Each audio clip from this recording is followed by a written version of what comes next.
மக்கள் ஏகோபித்த மனமுடன் நடைபெற்று கொண்டிருக்கின்ற திராவிட முன்னேற்றக் கழக அரசினுடைய சாதனைகளை முழுமையாக அவர்கள் உள்வாங்கி மகிழ்ச்சியோடு எங்களுக்கு வரவேற்பு அளிக்கின்றார்கள்.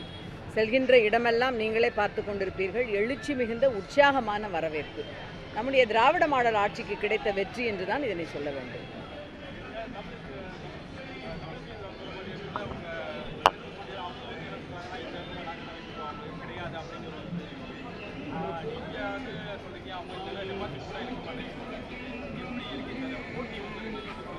ஆரோக்கியமான போட்டிதான்.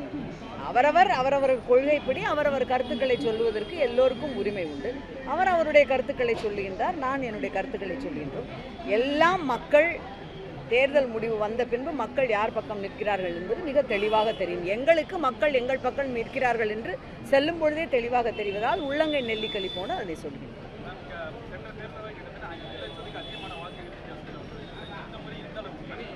சென்ற தேர்தலில் 2,66,223 ஓட்டுகள். இந்த தேர்தலில் 5 லட்சத்துக்கும் 6 லட்சத்துக்கும் கூடுதலான வாக்கு வித்தியாசத்தில் வெற்றி பெறுவோம். நன்றி.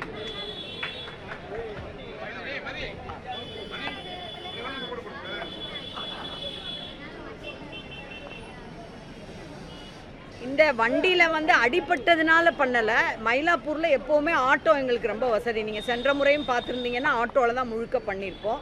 இப்போ கூடுதல் சிரமமாக நேற்று எதிர்பாராமல் ஒரு சின்ன விபத்து நடந்ததுனால அது கூடுதல் சிரமமாக இருக்குது. நிற்பதற்கு கொஞ்சம் சிரமமாகவும் கஷ்டமாகவும் இருக்குது. ஆனால் நம்ம இந்த சமயத்தில் மக்களுடைய உற்சாகமான முகங்களை பார்ப்பது என்பது எங்களுக்கெல்லாம் மிகப்பெரிய டானிக் மாதிரி. அதனால தான் நாங்கள் நேரடியாக அவங்களோட காலத்தில் பயணிக்கிறோம். இந்த பகுதி மக்கள் மட்டுமல்ல, இன்றைக்கு மயிலாப்பூரிலே பிரச்சாரத்தை காலையிலே துவங்கினோம். நம்முடைய சட்டமன்ற உறுப்பினர் வேலு, அன்பிற்குரிய தம்பி முரளிகளோடு ஆரியபுரம், என்னென்ன தம்பி கவர் கோவிந்தசாமி நகர், பட்டினப்பாக்கம், சீனிவாசபுரம் எல்லாம் முடிந்து மந்தவழி பஸ் ஸ்டாண்டில் நிறைவு செய்தோம்.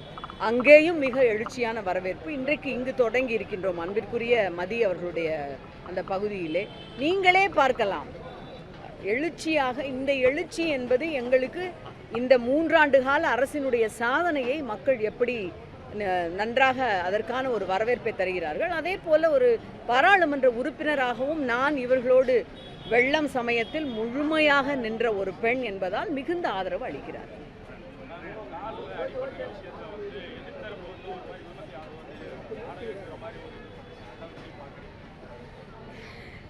ஏங்க ஆசை அங்கே யாருக்கும் இவ்வளோ வலியோடு இங்கே நிற்கணும், ஸ்டிக்கை வச்சுட்டு நிற்கணும்லாம் யாருக்கா? இதெல்லாம் நாங்கள் ஓட வேண்டிய இது நடக்கக்கூட விரும்ப மாட்டோம், ஓடுவோம். அதனால் இந்த மாதிரி அபத்தமான கற்பனை உடையவர்கள்லாம் வேணால் சினிமாவுக்கு கதை எழுத போகலாம்.